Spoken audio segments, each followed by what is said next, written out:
முதல்ல எப்படி ஸ்டார்ட் ஆச்சு? இது வந்து ஃபஸ்ட்டு எப்படி ஸ்டார்ட் ஆச்சு? இந்த இடத்துல பார்த்தீங்கன்னா நல்லா அந்த கொலன்னு இருக்கா, வெளியில் நல்லா ஆறுன மாதிரி தெரியுது. வலிக்குதா? இப்போ இங்கே வலிக்குதா? இந்த இடம் தான் வலி இருக்குது. பட் சுகர் இருக்கிறதுனால வலி தெரியாது. சுகர் வந்து எப்படி 10 வருஷம் இருக்கும்ல? அதுதான். இப்போ இந்த வெளியில் இருக்கிறதுனால நல்லா ஓரளவு கொஞ்சம் ஆயின்மெண்ட் போட்டு சரி பண்ணாலுமே அந்த உள்ளுக்குள்ளே கரெக்டாக அந்த நரம்புக்கு கீழே அந்த இடத்துல தான் சலை இருக்குது.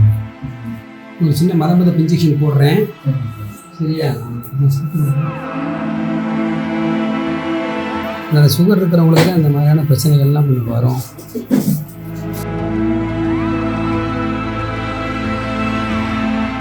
நல்லா குப்புறப்படுக்கிற மாதிரி படுத்துக்கும். ஒரு சின்ன ஊசி, வலி இல்லாமல் இருக்கிறதுக்கு ஒரு சின்ன ஊசி போட்டோம்னா அதுக்கு அடுத்து வலியே இருக்குது.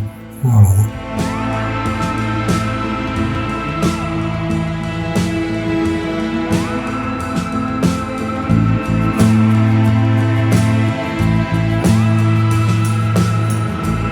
இந்த கீழே ஒரு கால் ஆணி மாதிரி இருந்துச்சுல, அதில் இருந்தால் உள்ளே போயிருக்கு. அதான் ப்ராப்ளம் தான். இதுதான் அந்த கால் ஆணி.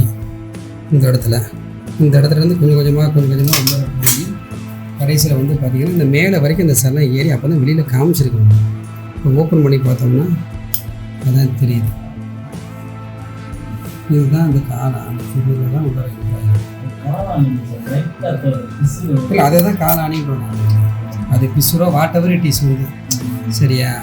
அதாவது பிசுராக இருக்கலாம், அல்லது அழுத்தி இருக்கலாம், பள்ளமாக இருக்கும், அப்படியே காய்ச்சி போனதாக இருக்கலாம். அந்த ஏற்கனவே நம்மளுக்கு வந்து அந்த பிச்சை வலிச்சு மாதிரி இருந்துச்சுல, அந்த காய்ச்சி போனதுல இருந்து கூட உள்ள போய் உட்காந்து இப்போ ஃபுல்லாக அந்த பஸ் எல்லாமே எடுத்தாச்சு.